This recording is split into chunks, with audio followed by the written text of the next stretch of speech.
The foods we eat are a source to the oral bacteria, and the mouth bad bacteria that cause this periodontal disease, they like acidic environments. They like anaerobic environments. They want to hide down in the gum tissue. And so the more the mouth stays acidic, the more unhealthy it is, as well as the more it stays, the drier it is, the more unhealthy. And that's all affected by our diet.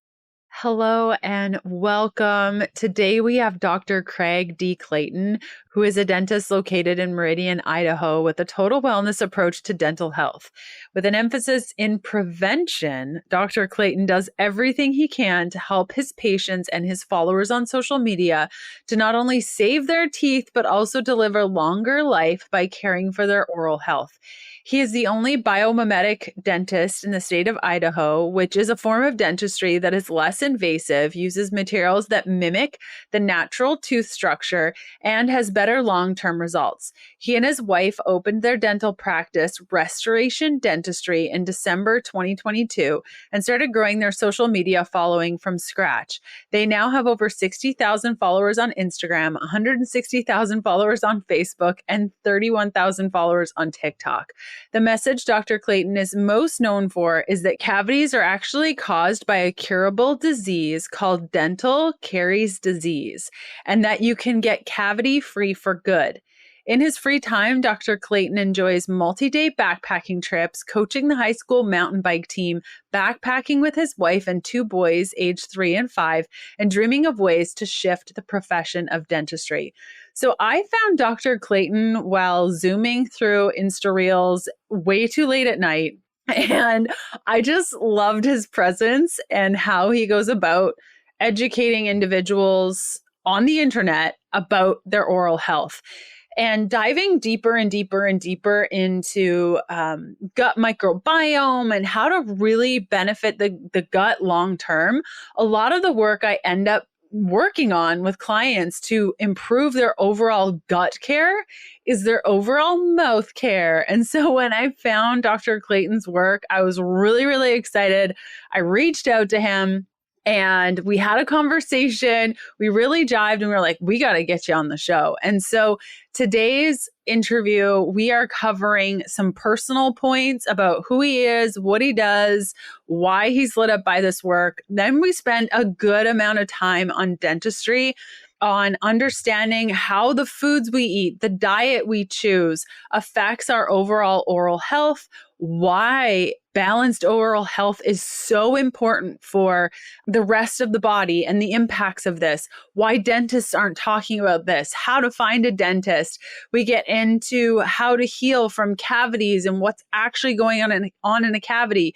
We talk about root canals. We talk about fluoride. We talk about issues in dentistry and insurance. It is just an all-around great conversation.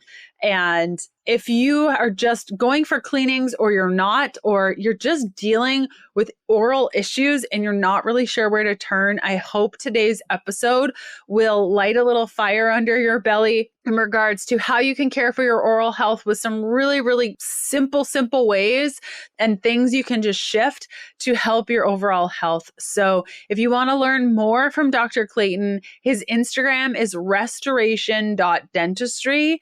And in the show notes, I'll include some links to some of his free mini guides and such, because you'll definitely want to check those out. Okay, let's cut over to today's interview.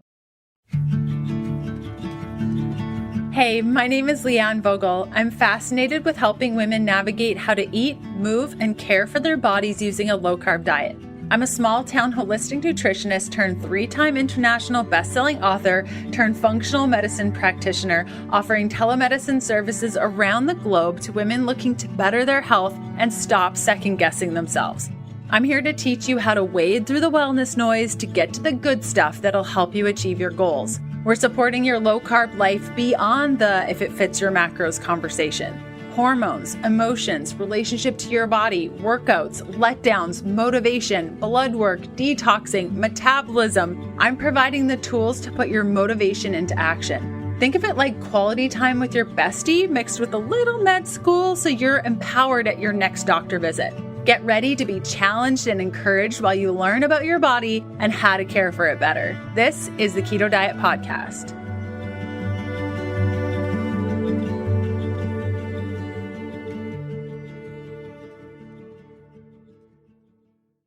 Hey, Dr. Clayton, how's it going? Great. Good morning. How are you? I'm so good. I'm so glad that we could get you on the show to talk about oral health. I am so pumped about today's episode. Well, it's a pleasure to be here. Thank you so much for the invite. Of course, of course. So I like to ask all guests, because I just started off with your official bio and kind of going into the details about your business and what you do. But I'd love to hear in your own words, like what lights you up and what got you involved in this work? Yeah, absolutely.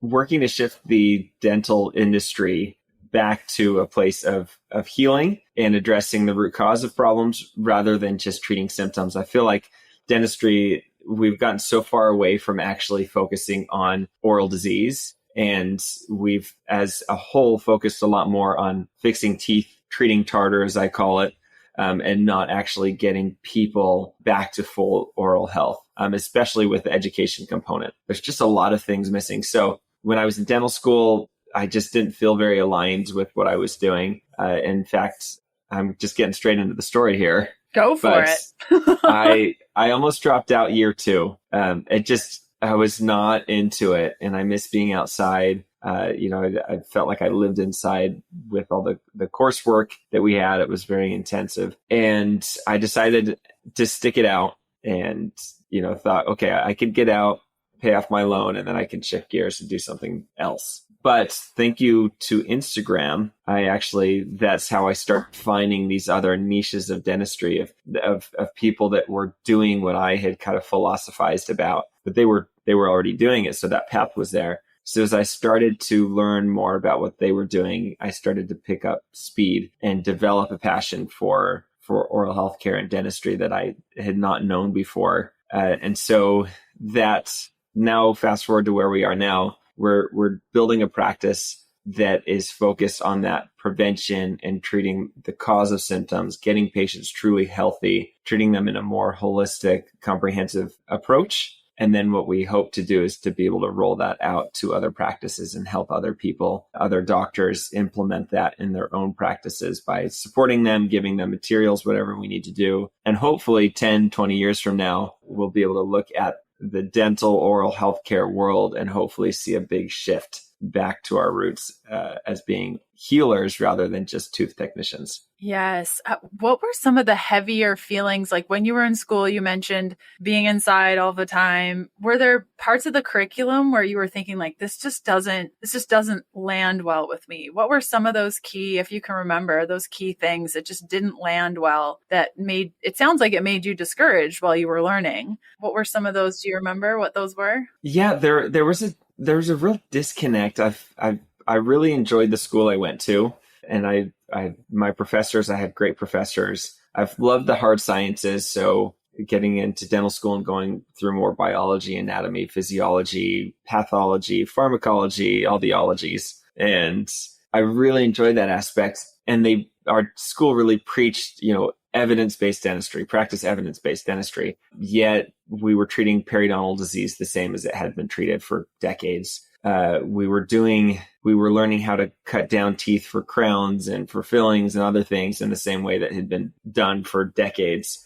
So there was this disconnect in my brain between evidence-based dentistry and conservative dentistry and what they were actually teaching us to do. And then there was no real ladder in between to say, hey, the oral systemic link, there's, the mouth is putting the rest of the body at risk, but then they're not teaching us, really what does that look like and what can we do about it? It was just, there's an oral systemic link. And okay, well, what do we do about it? And then, crickets. So, it's possible I could have missed it in the hundreds of credit hours, but I don't think so, because that would have stuck out to me because that's what I was looking for. Completely. And you guys have done such a great job in your Instagram. I've been following you guys for quite some time and just really sharing ideas that probably a lot of us haven't heard before.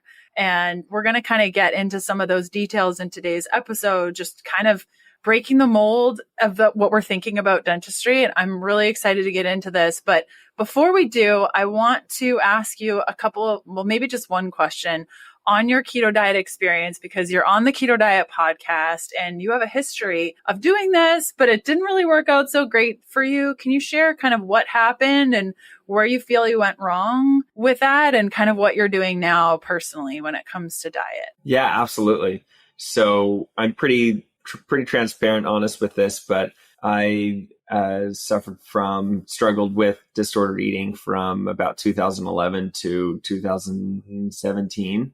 So I became really obsessed with running and really obsessed with eating clean. I mean, grocery store, it really became an obsessive compulsive kind of behavior. So I would spend, grocery store trip would take me 3 to 4 hours because I was turning over the label of everything. And then I felt immense anxiety about food choices. And then I felt very restrictive with eating and eating clean and eating. And at first it was low fat because I was afraid of fat, because I was buying into all the marketing and programming that grips our country as far as, I don't have to explain that to any of you here. Yeah. But then I switched to the other side when I learned more about it to focus on that more high fat, high protein. But anyways, it was really unhealthy. I spent a lot of time thinking about what I was eating. Like, when did I eat last? When should I eat next? I'm hungry, but I shouldn't eat yet. I just ate 2 hours ago. I need to wait.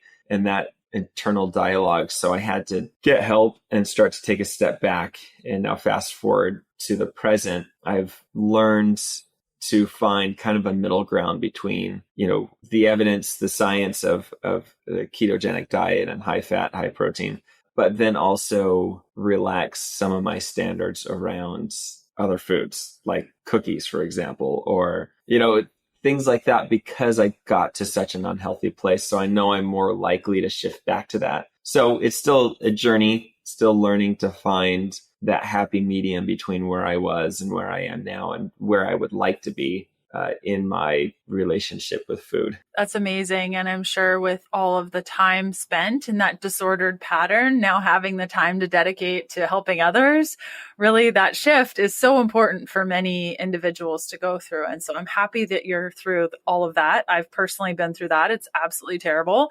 And that you can have that balance, because that's really what it's all about. And I'm just really happy that you came through that. There was a piece that you mentioned just a little bit ago about mouth is putting the rest of the body at risk. Can you tell us what you mean by that? Because that might be what do you even mean the mouth is putting the rest of the body at risk? Explain more about this. That's a great question.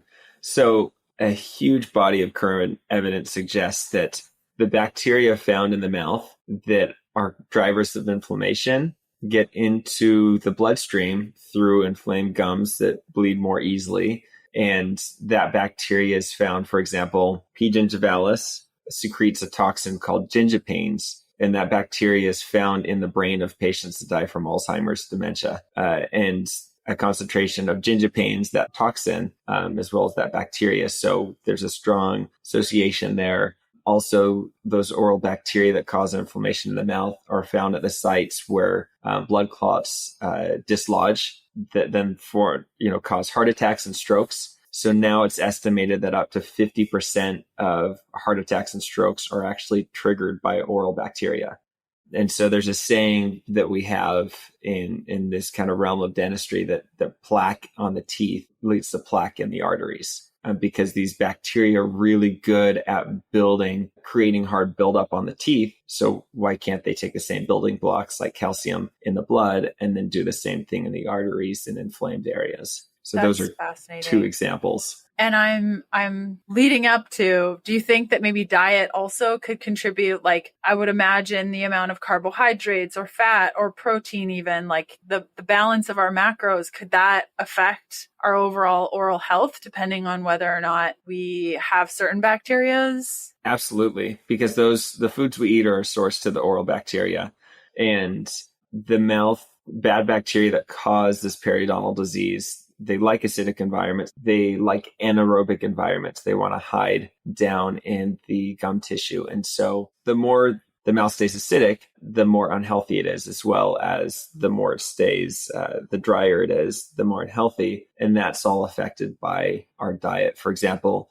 refined carbohydrates and a lot of carbohydrates at large will cause the mouth to become more acidic, sometimes very acidic, versus foods like animal proteins, fats, nuts do not. They maintain the pH of the mouth and then help to maintain a healthy microbiome. Wow. When we were talking a while back, you were talking about how, and I don't exactly remember what it was in regards to, but something about like the carbohydrate breakdown in our mouths is so much more prominent now than it was 15 or 20 years ago. I remember you saying this stat and it really struck me of your body is breaking down foods in your mouth. Can you, I can't exactly remember. Do you know what I'm talking about?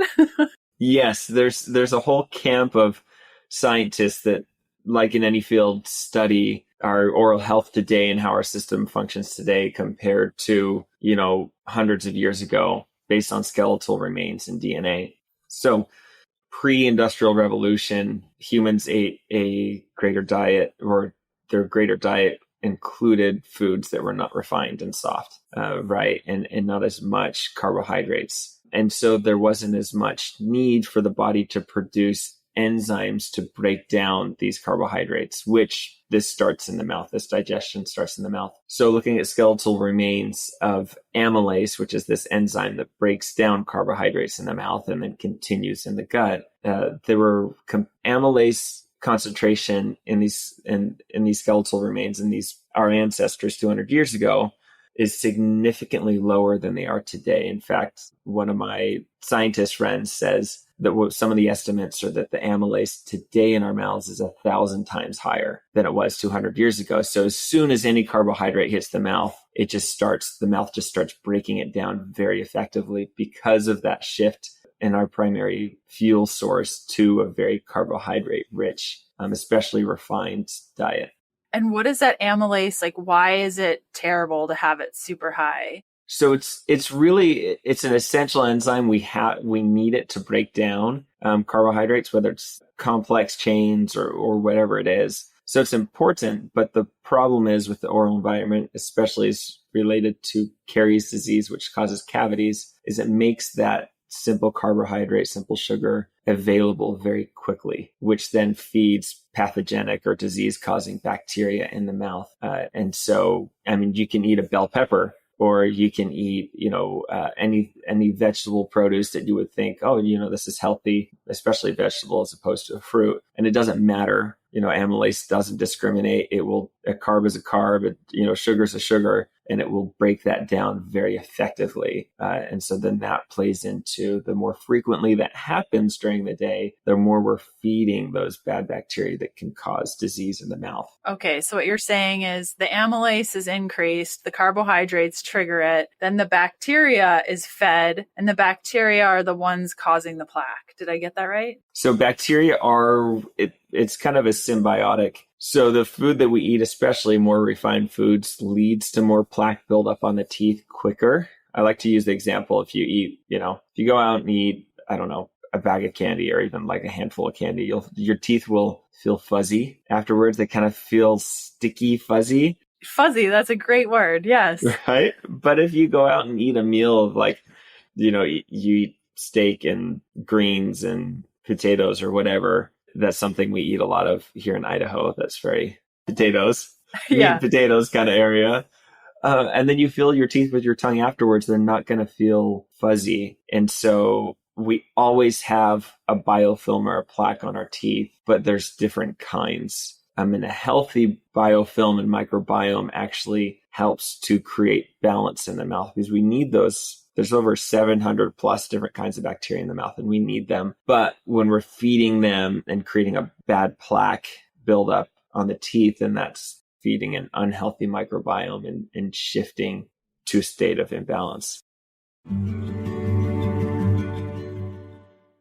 Life is a never-ending hustle bustle, right? No matter how hard we try to just juggle things like responsibilities, endless to-do lists, it seems like it's impossible to live without overwhelm. Although I do try my best by saying no to a lot more things than most people.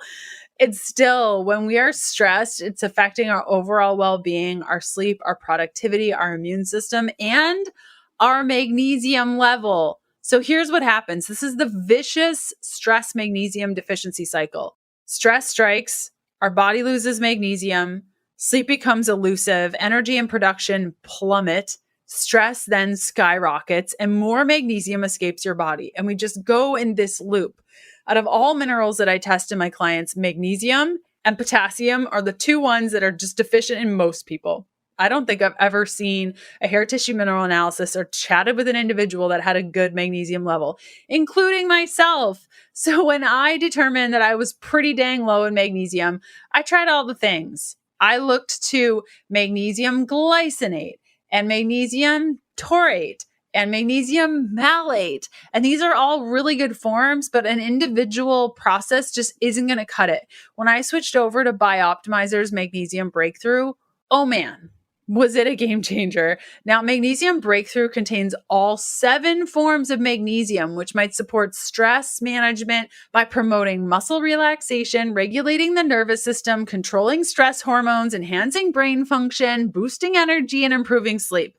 So me personally, I take 4 capsules a day. I would highly suggest starting off with like 2 capsules at bedtime and just watch it work.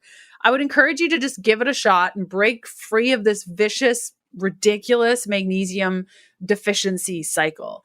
And the great thing is that Bioptimizers has a risk-free 365-day money-back guarantee. So if you don't see results, tell them you hate it and simply get a refund. No questions asked. It's a win-win. So if you go to magbreakthrough.com/keto diet and use the code Keto Diet 10, you'll get 10% off anything that you order for a limited time only, and you'll receive some special gifts with your purchase. So if you go to magbreakthrough.com/keto diet, use the code Keto Diet 10, that's 10, you can get 10% off any order. Okay. And you mentioned soft foods previously. You said refined carbohydrates and soft foods. What's a soft food? What do you mean? Anything that doesn't require much chewing. Okay. That's hard for me to, like, Twinkies. Would that be considered a soft food? I mean, okay. Twinkies, even like boiled potatoes or roasted foods. And they're not, I'm very careful with this. I don't believe in absolutely eliminating or restricting. But our ancestors spent a lot more time chewing than we do. And as a result, and this is pretty well established, as a result, humans, for example, in westernized societies, have to get their wisdom teeth out. They have crowding, they snore, they have underdeveloped mid and lower thirds of the faces because they're not spending enough time chewing and using those muscles that help encourage proper jaw development. And that's why if we look at societies and this tie has been, there's been some studies of people that, live in a non-westernized community that eat a very more primitive or just pre-industrialized diet. So they spend a lot more time chewing, eating more raw foods, more chewy foods. And they have proper jaw development. They don't have airway problems. They don't snore. They have room for all 32 of their teeth, which are all the teeth, including the wisdom teeth. They have straight teeth. And you can follow a first generation that leaves that community and goes into a westernized world. Their offspring in that next generation will have crowding, will have decreased room for teeth. So they go from this extreme of no disease, no problem with airways, no problem with space and lower face development, to big problems in one generation. And the only thing that's changed there is a westernized diet. Wow. It's really fascinating. You're saying I could have saved thousands of dollars on Invisalign twice and 2 rounds of braces. Yeah. By just spending enough time chewing. And there are things we can do now because that can be hard, right, to adapt. So there are appliances. For example, MyoBrace is one that was developed by a doctor in Australia that helps to encourage proper tongue posture, soft tissue posture, and encourage proper growth from a young age so that we don't have to radically change, our kids' diets, which can be hard. So this is a bit more accessible than radical changes, especially if that's not right for the family. So for example, our little boy is in one and he's 5 and he wears it every night. And that it is helping to encourage proper growth and development. Wow. And that's really what you said at the beginning of understanding the root cause instead of just, oh, well, we'll give him braces when he's 13. It's like, well, what's happening that this is occurring and how can we get to the root cause of this? So that is phenomenal. Now, you mentioned a little bit about biofilm. You mentioned biofilm on the teeth, and it sounds like, and correct me if I'm wrong, the biofilm then, I guess, depends on a couple of factors, probably one being diet. Are there other factors that affect the biofilm on the teeth, that fuzzy feeling versus the smooth feeling? Yeah, absolutely. So diet's the big one as far as build up, and then also how much it's removed. So, hygiene habits are important. Brushing, flossing, that's a mechanical removal of the plaque, which helps to discourage an unhealthy biofilm because it's giving the good bacteria opportunity to recolonize and keep a balanced environment. But when we eat too much or too frequently and too many acidic or acid producing foods or foods that make our mouth more acidic, as well as mouth breathing, then there's genetics. It's these bacteria transmissible. So if your partner has an unhealthy biofilm, that can be transferred over to the partner. So all those factors are things that we have to consider. And that's also why it's so important to keep kids healthy and reduce sharing, especially if a parent gets more cavities, is more prone to gingival inflammation. That can all be passed on to the children. And it's theorized at about 10 to 12 years old, where kids start to hit puberty, is where that biofilm in the mouth, that microbiome gets set. So if they're struggling with inflammation and cavities as a kid, as a child, when they go through puberty, if we've not gotten them to a healthy point, then they're going to be fighting that likely their whole life. Wow. I never took this seriously until my husband had chronic H. pylori and continued to give it to me like once every month. And there's nothing like an oral bacteria like that that's transmitted orally that is so painful for some individuals, where I was like, wait a minute, this is a big deal. We need to address this. And it's interesting to see something like H. pylori because it happens so quickly, and you can tell, especially in an individual like myself that responds really poorly to it. But in the case of some of these issues, they probably don't present themselves immediately. And so there isn't that like quick act on this kind of demeanor about it. Now, I guess one of the things I see a lot in my practice working in functional medicine is individuals not taking oral health seriously. It's kind of like this. As a Canadian, I grew up getting cleanings every 6 months. This is what we did. We went to the dentist. We got a cleaning. We had a cleaning program and the whole thing. I find in other countries that's not really the case, and people kind of deprioritize dental work and oral health requirements. What are your thoughts on a cleaning schedule? Like, if we are maintaining our oral health properly, do we need cleanings? Do we not? What are your thoughts on like scaling and cleaning overall? Yeah, this is totally dependent on the person. So that's something I'm passionate about in my practice. Is it's not a one size fits all. You get a 6-month cleaning, you get a 3-month cleaning. We look at the bacterial results from our saliva tests, and we look at how fast patients build biofilm. How much inflammation do they have? And then from there, we create a customized plan. So for some people, they may not need to come in but once a year. But for others, they may need to come in every 3 months. It just depends on the individual. And honestly, for some, I've seen some patients that haven't been in for 5-10 years that have very little buildup on their teeth and sometimes little inflammation. So it's, the goal for me is to get patients to a point of zero bleeding, zero inflammation in the mouth, and then to reevaluate. And if they come back 6 months and things look great, and we stretch that out to a year and everything looks great, I have no problem with, I'm not focused on dollar amount of like, let's get these people in twice a year so we can collect for treatment. We're just treating people objectively. Like, what do they need? I'm not going to recommend anything that they don't need.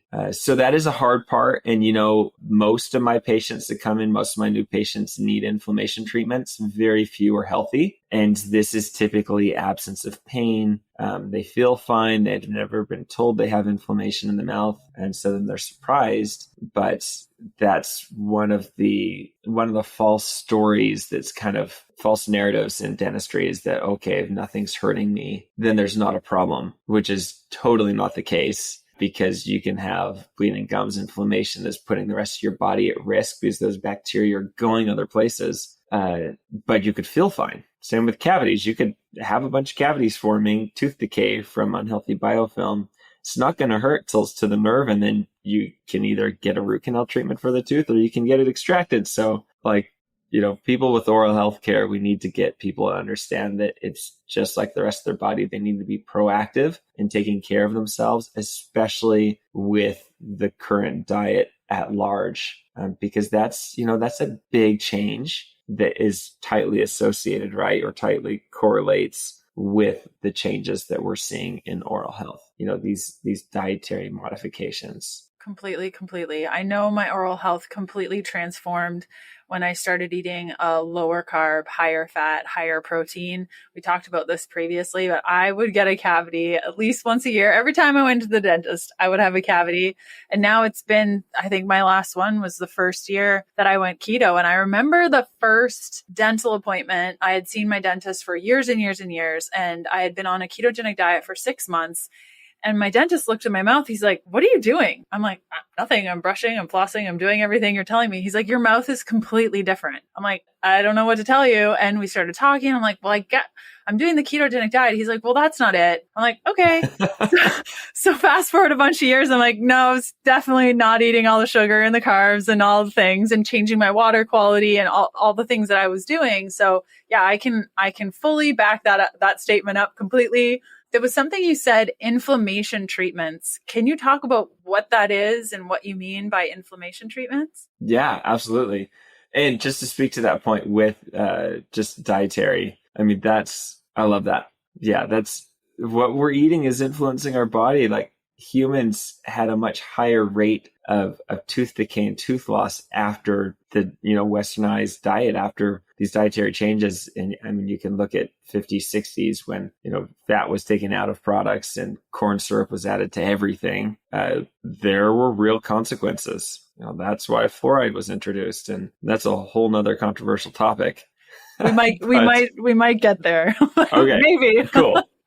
So inflammation treatment. So we're looking at the bacteria panel of these patients that are coming in. And when they come back for their cleaning appointments, if they have enough bleeding and they have enough pocketing forming around the teeth, which is a sign of disease, where those bacteria are creating these deep pockets in the gum tissue to hide down inside, then our hygienists go over a custom treatment plan with them. They, for example, they'll say, okay, P. gingivalis responds well to an oxidizer. So we're going to introduce a mouth rinse temporarily that has an oxidant in it to be able to reduce these levels of bacteria. So everything's short term, but then that inflammation, we're treating that inflammation very specifically. And then we're using technologies in our practice, in our clinic here, to remove biofilm more effectively. So using a system developed by a Swiss company that really removes that 100% of the biofilm much more effectively than anything else that we have in dentistry. And I'm the only one in Idaho that has this system. And I'm really proud of that and really excited to be able to offer that to patients, and really hope that I can get other doctors on board. But we want to shift the biofilm, the microbiome, get patients healthy, eliminate inflammation, which is we objectively measure by looking at bleeding and color and texture of the gum tissue, and then get them to the point where they don't need any oral products. I mean, honestly, a healthy mouth doesn't need toothpaste, doesn't need rinses. All you need is a mechanical removal of biofilm plaque from the teeth, every 12 hours, because that's when the biology, on a micro level, 12 hours is when the biofilm starts to become too established and is more likely to become pathogenic. And so that's when we want to remove that biofilm. So anyways, you shouldn't need products. Like Procter & Gamble are selling a bunch of crap that doesn't do anything, that's actually harmful. and is keeping people in this loop of really using products that are more negative than they are beneficial. Yes. And that really takes me to my next question. Brushing, flossing, tips on management of that at all? Yeah.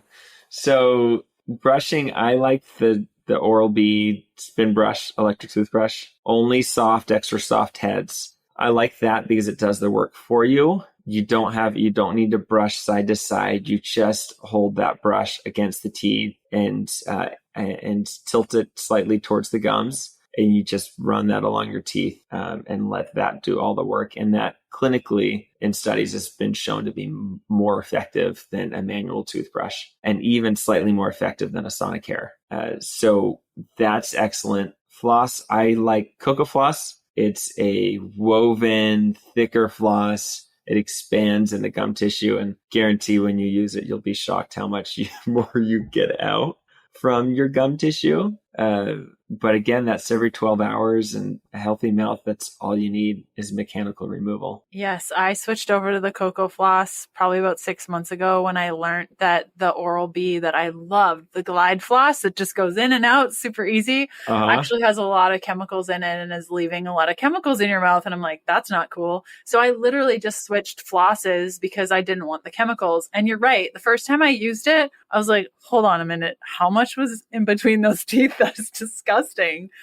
Right? I had been using Glide as well, and I've missed very few nights of flossing in a long time. I mean, I didn't floss regularly until I was 19, and I'm 33 now, so 14 years, and I missed very few nights. And same thing, I started using that Cocoa Floss, and the first time I used it, I looked at Eliza and thought, oh my gosh.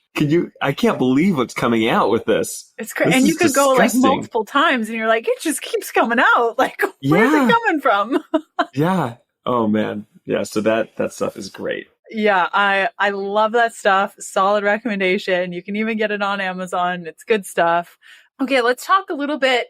You mentioned root canals. It sounds like in regards to root canals, that's just the root cause problem that has been kind of perpetuated for years and years and years and years and years. And then you have a root canal situation. Anything you want to add to the root canal conversation for individuals? Yeah, this is a controversial one. I know. I'm sorry. You know me. No, I like controversial conversations. So do I.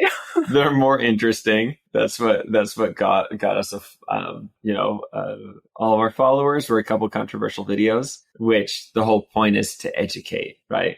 Not just to stir up drama. But root canal treatment. So if a cavity is left in a tooth and goes undetected and progresses all the way through the enamel and then the dentin, which is the inside tissue, and gets to the nerve chamber, then it can cause that nerve to die. And then you have two options, because the nerve dies, the tissue necroses, that nerve tissue, and then it causes a local infection, which then can spread and cause worse issues. So an infected tooth can become life-threatening, but I mean, most infections can become life-threatening. But a root canal treatment, they get really bad raps for a very, let's just say, a lot of the information going around on the internet is false and misleading, because these, root canal treatments, these statements of root canal treatments cause cancer are very bombastic and get people's attention, when in reality, there's no evidence. There's no scientific body of evidence that shows that there's that correlation. It's just been some anecdotal stories that get spread like wildfire of like, oh, this person got cancer and they had root canal treated teeth and they got the root canal treated teeth out and then they got better. Like, so there are these stories, but that's not good evidence. That's not taking into account all the other systems in the body that are working to either create disease or create health. And so current evidence suggests that yes, a root canal treated tooth that has not healed and remains infected or continues to cause inflammation, absolutely is putting the rest of the body at risk. Like just like anywhere in the body, inflammation, infection, anywhere in the body is going to continue to put the body at risk. However, a root canal treatment that has been done responsively has healed properly, and we can check that by looking at bone density around the roots. There's no evidence that suggests that tooth is putting the rest of the body at risk at all. And that's controversial because there's a whole group of dentists that are very, very natural minded, which I love. But their argument is, well, you can't get all the bacteria out of the tooth and this and that and the other. And it's like, sure, you can't sterilize a tooth in someone's head because you can't expose that tooth to extreme heat and pressure to kill everything. But if the bone heals, then that's telling us the body's okay. You know, if the bone heals and forms tightly around the root again, it's because it's in a state of health. So yes, there could still be bacteria, and there are still bacteria in that tooth because you can't eliminate them. But that's why we have an immune system. And I would imagine then that something like a 3D cone beam scan or something, now I'm not a dentist, so I don't know all the imagery and stuff like that. But no, you're right on. You hit it right on the head. To kind of just see like what's going on with the bone health around those locations. I know my personal experience trying to find somebody that can do a 3D cone beam scan and also understand and interpret it, kind of what you're saying, is more of a challenge because they're the individuals who say all root canals are fine. And then other individuals that say, if you have a root canal, take it out, it's killing you. So yeah, you're kind of just saying the middle ground here. I like to sit on the fence, which puts me in a bad place sometimes because I'm in neither camp. But it's like, I think it's more extreme to recommend everybody have surgery when there's no evidence behind it. It's like, if I take a 3D x-ray and I look at that in detail and I can zoom in and measure bone density and I see that everything looks okay, like I'm not going to recommend people undergo surgery and get those teeth extracted and then either live without teeth or then have to get something that's lesser like an implant, which is a great treatment and it's needed, but nothing like the original tooth. Yeah, and it's an epic quest to have a root canal removed and then for all of it to heal and then to get the implant and it's multiple months. Oh yeah, it's 9 to 12 months. Yeah. And a lot of cost. I mean, that's a $4,000 to $5,000, and then, someone has multiple root canal treated teeth.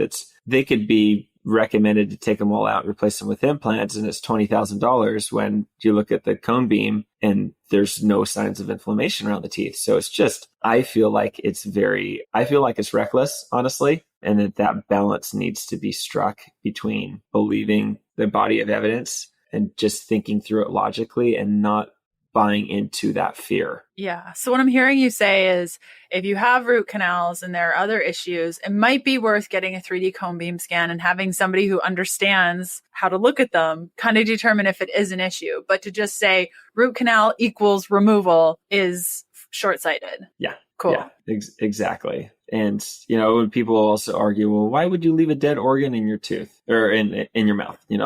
The tooth is dead because the nerve is gone. It's like, you have to understand anatomy and histology too. 99% of enamel is non-living tissue. It's just crystal structure. And 70% of the dentin is also mineral crystal structure. And then less than 30% water. And so when a root canal treatment is performed, it's removing the only living tissue in the tooth and it's just leaving a mineral structure. It's disinfecting the tooth. It's filling it in with a natural rubber material to seal everything off. And then you get to keep your tooth, which still functions, so much better, superb compared to, say, an implant.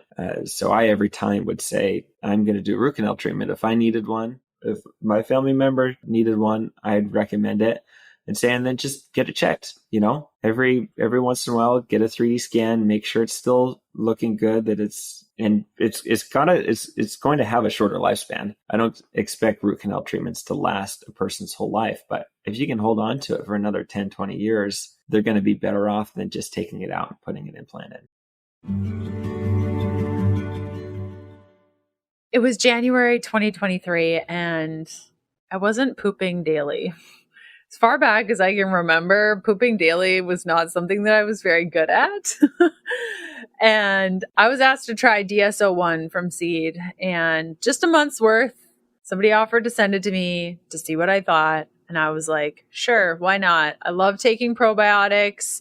I'm always having one in my rotation. I've seen them be helpful. So why don't I just try this? 5 days after introducing DSO1, I'd pooped 4 days in a row. And at that point, I set up a monthly subscription. And every time my monthly subscription comes, I'm like, wow, I literally pooped 30 days in a row. I pooped 30 days in a row. I have not missed a bowel movement since that first capsule of DSO1. Not even when I travel. Ladies, you know what I'm talking about. When we travel, we're just not pooping. I don't have that problem anymore. And I know people don't like talking about poop, but it is so incredibly frustrating when you're not eliminating properly. Not only is it terrible for you, but it feels terrible. So if you're looking to try something that has helped me so much with my bowel movements, head on over to seed.com/KDP and use the code KDP to redeem 25% off your first month of Seed's DSO1 Daily Synbiotic. That's seed.com/KDP and use the code KDP. Okay. So now I might not understand cavities fully, and please correct me if I'm wrong. So if the enamel is crystal structure, right, and a cavity, is that affecting the enamel or is it affecting something else? Basically what I'm getting at is, if you have a cavity, can you reverse that cavity? Because if it's just minerals, can you do something with this? Yeah. Okay. Absolutely. So a small cavity you can reverse, because most cavities start on a microscopically and there's not like a big visible hole. And those can be reversed. Delivering, enough calcium to the teeth will help to, which is a normal body process, will help to remineralize teeth.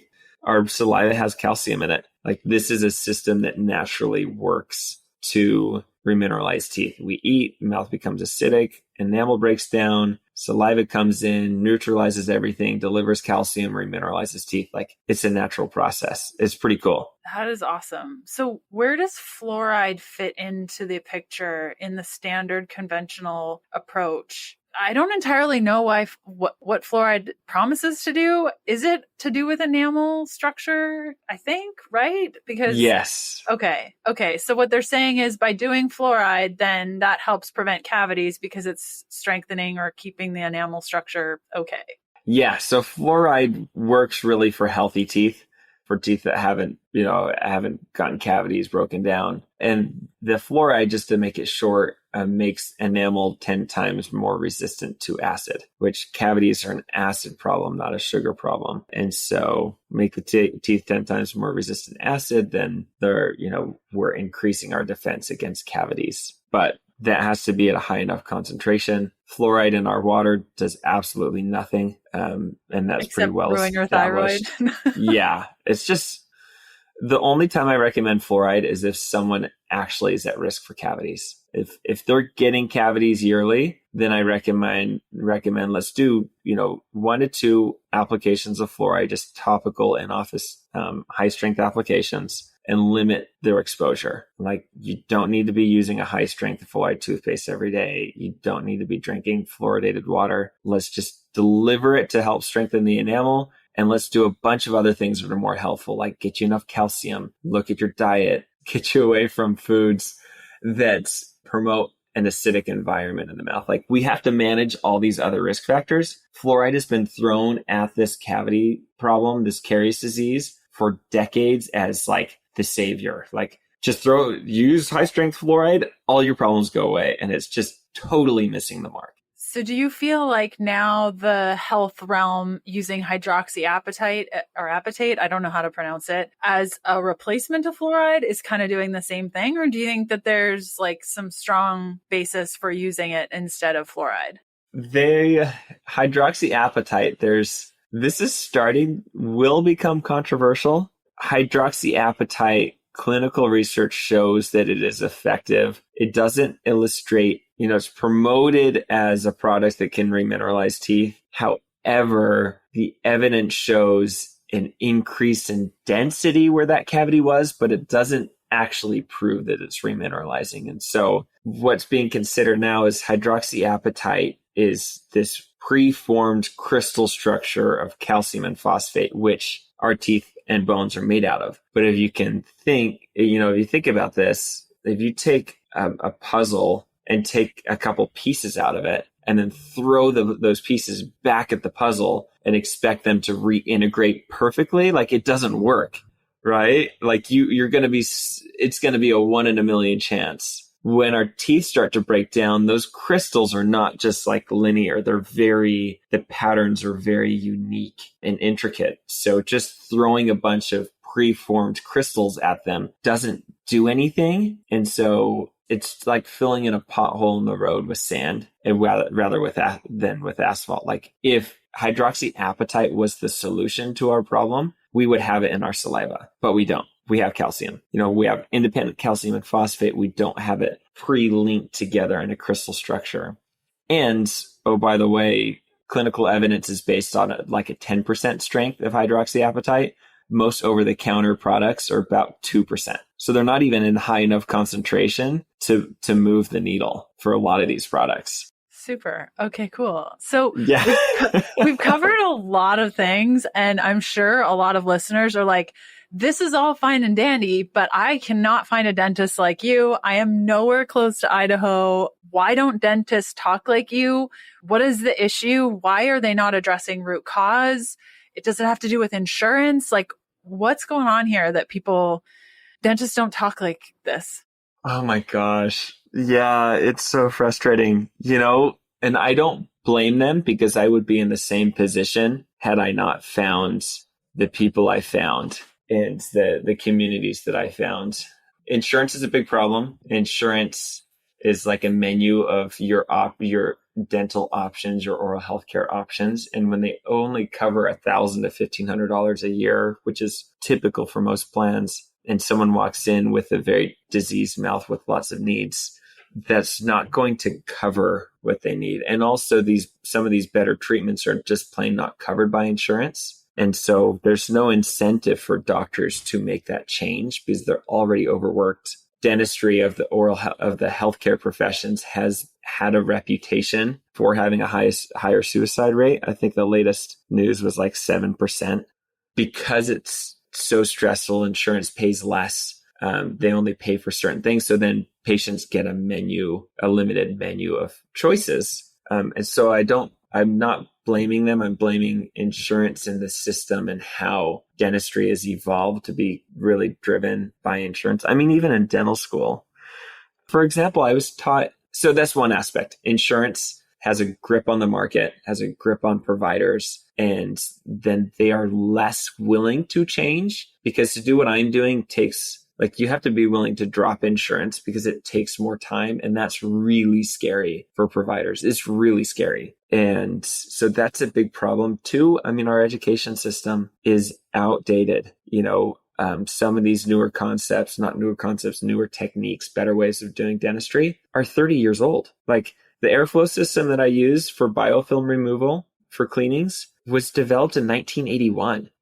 And it wasn't approved to be used in the US until 2019. It's like biomimetic dentistry, which is so much more conservative and longer lasting dentistry that's very chemistry focused. And it's amazing. It's how everything should be done. That was being practiced in 1995. I didn't learn about either of these in dental school. And so that's another huge problem. And then even dental school is often biased by insurance. Like we learned how to do inlays and onlays, which are basically, instead of doing a crown, you can remove less tooth structure with only replacing what's missing with an inlay or an onlay. But we spent very little time on those in school because we were told insurance won't pay for these. Like, we're going to focus all of our time on crowns because insurance will pay for those. And, oh, by the way, here's how you do this more conservative, better treatment for the patient. But insurance isn't going to pay for it. So let's just focus our time elsewhere. It's like, that's in school.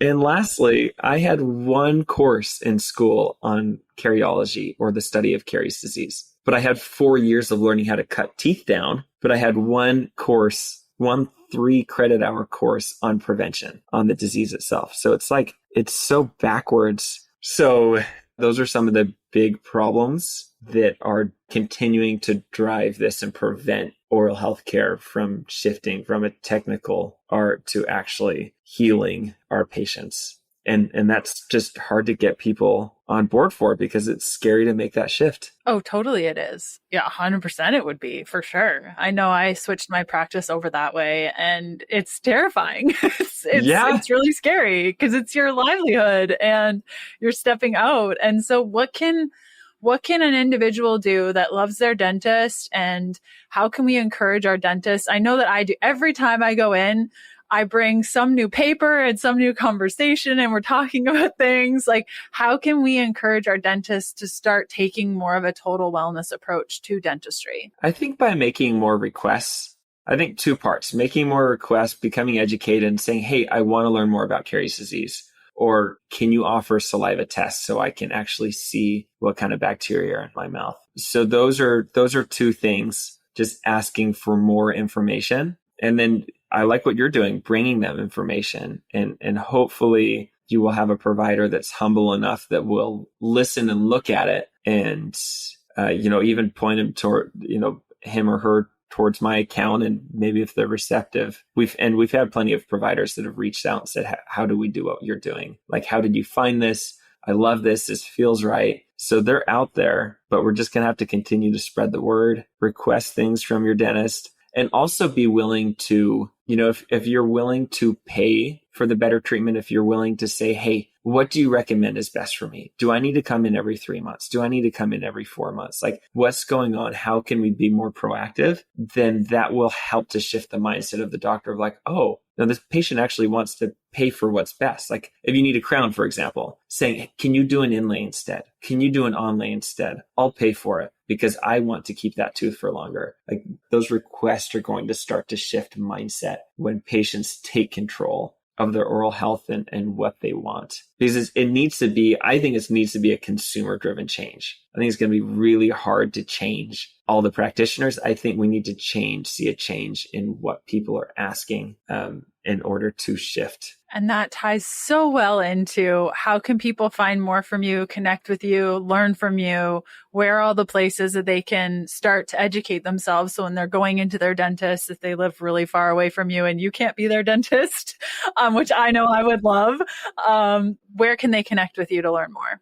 So our social media at restoration.dentistry. We're most active on Instagram and Facebook. We're honestly not active on TikTok because that's a tough crowd. It is a very tough crowd. They're mean over there. They are. So we like Instagram because people actually want to learn. So that's the best place to go. We have a 160-page guide we created about curing Caries disease, which causes cavities. And so that's really helpful if you're someone that's getting cavities, has always gotten cavities. Go check out that guide. We have some preview downloads and that link to that platform where we have all that information is on our Instagram and Facebook. It's called Stand Store. But then this has been fun, and thanks for letting me talk so much. I'm very passionate about it, but we need a team. Like this is not just, I'm not an island. Like I need people like you that can educate patients on proper dietary habits and the benefits of like a ketogenic diet, how not only it affects their oral health, but it affects their brain health, their vascular health. It lowers inflammation, does all these things. And we need to work together to be able to heal people and treat people as a whole. So this has been a great opportunity, and I love what you're doing. Oh, I love what you're doing. I know when I found you guys on Instagram a couple months ago, I was like, this is amazing. I need to have Dr. Clayton on the show. So thank you so much for taking time out of your busy schedule and all your clients and all the things to come on and share your brilliance. You're doing great work in the world, and I am 100% on your team, educating others. And I love that we got to do this. Oh, that's so kind. Thank you. This has been such a pleasure. I hope you enjoyed our time with Dr. Clayton. Again, his Instagram is restoration.dentistry, and I'll include some links in the show notes about how to connect with him and check out that free guide he mentioned. Okay, I'll see you back here for another episode of the Keto Diet Podcast. Thanks for listening. Join us next Tuesday for another episode of the Keto Diet Podcast. Looking for more resources? Go to healthfulpursuit.com for keto meal plans, weight loss programs, low carb recipes, and oodles of free resources to get you going. The Keto Diet Podcast, including show notes and links, provides information in respect to healthy living, recipes, nutrition, and diet, and is intended for informational purposes only. The information provided is not a substitute for medical advice, diagnosis, or treatment, nor is it to be construed as such. We cannot guarantee that the information provided on the Keto Diet Podcast reflects the most up-to-date medical research. Information is provided without any representation or warranties of any kind. Please consult a qualified health provider with any questions you may have regarding your health and nutrition program.